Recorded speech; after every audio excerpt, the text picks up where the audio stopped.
Good night, Shabbos. This Shabbos is Parshat Beshalach, Shabbat Shira. This is the Shabbos when we leave Egypt and we cross the sea and we get to the other side. This is the Shabbos when it's all over. It's all over. It's all behind us. It's done. The misery is over. The energy that comes into the world during this time is a very, very high energy. It's an energy of redemption. It's an energy of coming out of the stuff we're stuck in our life. It's it. It's a new start. It's a new start. So there's a lot to do during this time. Ooh, I'll show you where I'm at. There's also a segula. It's not really a segula. It's a known thing that Erev Shabbos, tzaddikim are the most, until Chatzos, tzaddikim are the most by their kvaron. So right now I am by the cave of Rav Yitzchak Gavra and his wife Nadra Gavra. This is this most beautiful moshav here. Look at this crazy view. Look at that gorgeousness. And this is where this house here, let me show you, is where this tzaddik used to live. Right there, that's his house. And he's buried in his backyard. His grandchildren now live in his house. And he was known, he lived about 70 years ago, he was known to have people come to him from all around the country, all over Israel.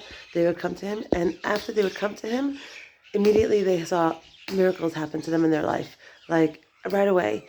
And it's a known idea here that if you come here and you daven for one specific thing, when you get answered within the month, that's the segula. When you get answered within the month, then come back here and have a suda and put out food and have people make brachos.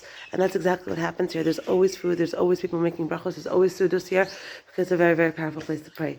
And the neshamas of the tzaddikim come down to the kvarim Erev Shabbos before Chatzos. So that's number one. Number two, this Shabbos, Parshat Beshalach, it's a huge time. It's called Shabbat Shira. Why? Because they were standing in the ocean. They had these two massive walls of water, and they were walking on the Yabasha. And when did they start singing? They start singing the song of redemption. When they were in the water, when they were in the Yabasha, when they were walking through Yam Suf. And it's incredible to think about it, because if you're walking in such a thing and you have these two massive walls of water on the sides of you, and you really don't know what's going to happen, you have no idea that you're going to get to the other side, and you have the entire Egypt running after you, all the enemies trying to get you, and they're walking through with their children, with their animals, they're walking through and they're already singing the song. They're already singing the song of Hashem and thanking Hashem and praising Hashem, and that is very, very, very... that's derech for us to live our life. That don't wait for the Yeshua to come. Don't wait for your prayers to be answered. Already start thanking Hashem for the Yeshua while you're walking through the Yabasha, while you're walking through the Yam, while you're walking through the situation in your life, through whatever situation that you don't see the outcome yet. It's not clear what's going to be. While you're in it, start singing the praises of Hashem. Shabbat Shira is a very, very high time. Go to shul, listen to the parsha, listen to the reading. This is it. This is redemption. Here, I'm even dressed for the occasion. You see this? My sweatshirt says redemption. This is it. This is the energy of redemption comes into the world right now. And this is a very, very, very high Shabbos.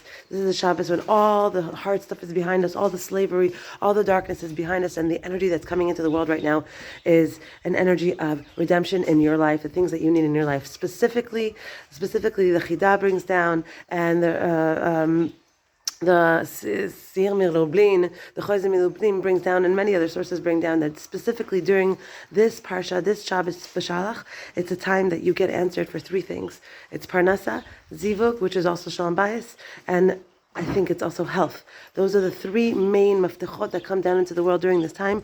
So that's the energy that comes down, so grab it. Grab the energy. It's like the fruit hanging so low.